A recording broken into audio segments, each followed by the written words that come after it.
Okay, hi, my name is Tony Priolo. I'm a chef partner of Maillard Tavern, Piccolo Sogno, and Nonnina here in Chicago, and I'm also a dad. Yeah, they're finicky, but last night I made a whole chicken with vegetables and sweet potatoes, and my kid was like, oh, I'm not hungry, okay.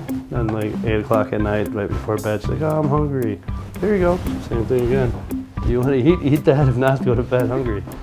Today we're gonna make some French toast, one of my fan favorites at my house. We're gonna start off with some egg. We're gonna add a little bit of vanilla to give it a sweet little flavor. We're gonna whip it really quick. I'm using now the Turano white bread, one of the fan favorites for the kids. I'm gonna take 4 slices of bread. What I like to do is take the bread and dip it in, set it aside. And it's not so bad if you let the bread soak into the eggs, because it's kind of nice creamy texture in the middle. You can even make this and let it sit overnight if you're adventurous.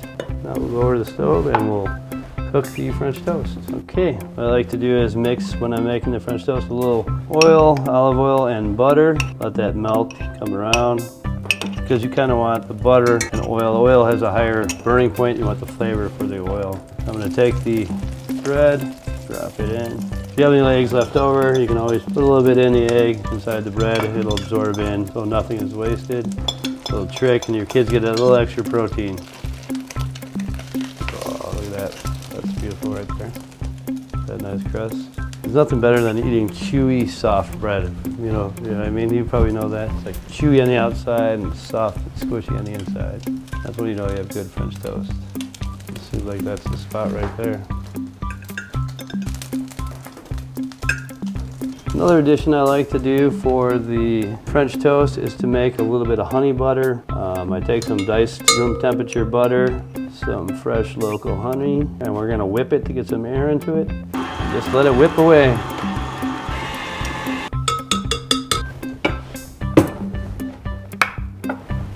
So what I like to do is take a little bit of this honey butter, put a couple of dollops on the plate, and then I take some berries, jumping blueberry there, some blackberries and raspberries, strawberries. Who wouldn't want to eat this right there, right?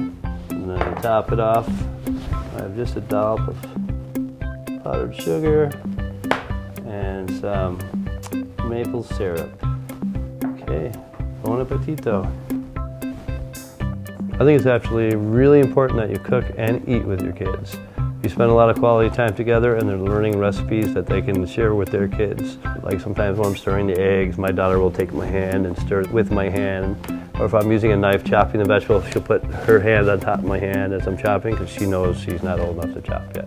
I think it's possible that it could also help them become more creative and more adventurous on what they eat. Both my wife and I work a lot, we're busy, but there's always time to be made with quality time with our kids.